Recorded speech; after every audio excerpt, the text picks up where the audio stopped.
और आज मैं आपसे बात करना चाहता हूं एक ऐसे व्यक्ति के बारे में जिसके जीवन में निराशा ही निराशा थी।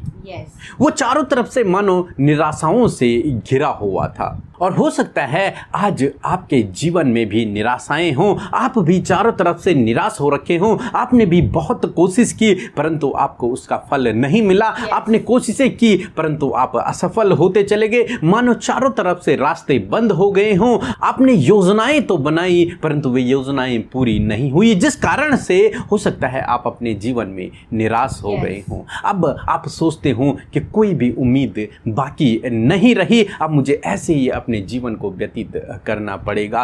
परंतु दोस्तों, आज मैं आपसे कहना चाहूंगा, यदि आप इस निराशा से दूर होना चाहते हैं, यदि आप इस निराशा से बाहर आना चाहते हैं, तो आपको भी यही काम करना है जो इस व्यक्ति ने किया और आप उस निराशा से बाहर निकल आएंगे। वो निराशा आपके जीवन को छोड़कर चली जाएगी। फिर जो कुछ आपने खो दिया है, परमेश्वर उसका दोगुना, उससे भी कई अधिक आपके जीवन में आपको देगा। तो उस व्यक्ति ने क्या किया, इसके लिए हम लोग पढ़ेंगे रोमियो की किताब उसका 4 अध्याय और 18 पद, जहां पर कुछ इस प्रकार से लिखा है, उसने निराशा में भी आशा रखकर विश्वास किया। आमीन। दोस्तों, यहाँ पर परमेश्वर का वचन कहता है कि उसने निराशा के समय में भी आशा रखकर विश्वास किया। तो पहला काम उसने ये किया कि उसने निराशा के समय में, जब समय विपरीत है, जब परिस्थितियां विपरीत हैं, चारों तरफ से मुसीबतें हैं और समस्याएं हैं, ऐसे समय में उसने परमेश्वर के ऊपर आशा रखी। ऐसे समय में उसने परमेश्वर पर भरोसा रखा। ऐसे समय में उसने परमेश्वर पर विश्वास रखा। तो यही आपको भी करना है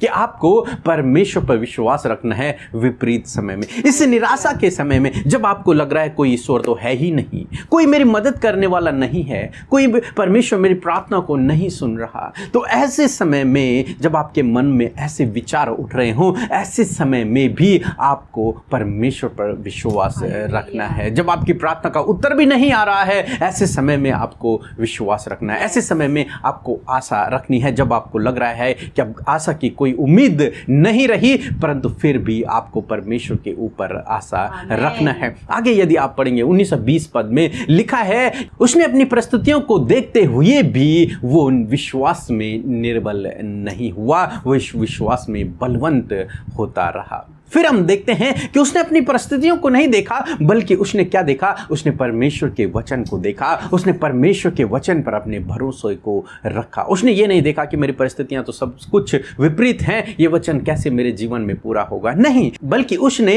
ऐसे समय में भी परमेश्वर के वचन पर भरोसा रखा कि चाहे परमेश्वर कभी भी अपने वचन को पूरा करेगा, चाहे कितना भी विलंब हो जाए, चाहे कितना भी टाइम लगे, परंतु मैं परमेश्वर के वचन पर भरोसा रखूंगा। वो परमेश्वर के वचन पर निर्भर रहा। फिर हम देखते हैं कि उसने संदेह नहीं किया, उसके मन में संदेह उत्पन्न नहीं हुआ, क्योंकि उसने अपना विश्वास परिस्थितियों पर नहीं बल्कि परमेश्वर के वचन पर रखा, परमेश्वर पर रखा। और वो जानते हैं वो कौन है, वो अब्राहम है। वो अब्राहम है जिसके जीवन में निराशाएं थी, क्योंकि उसका कोई भी बच्चा नहीं था।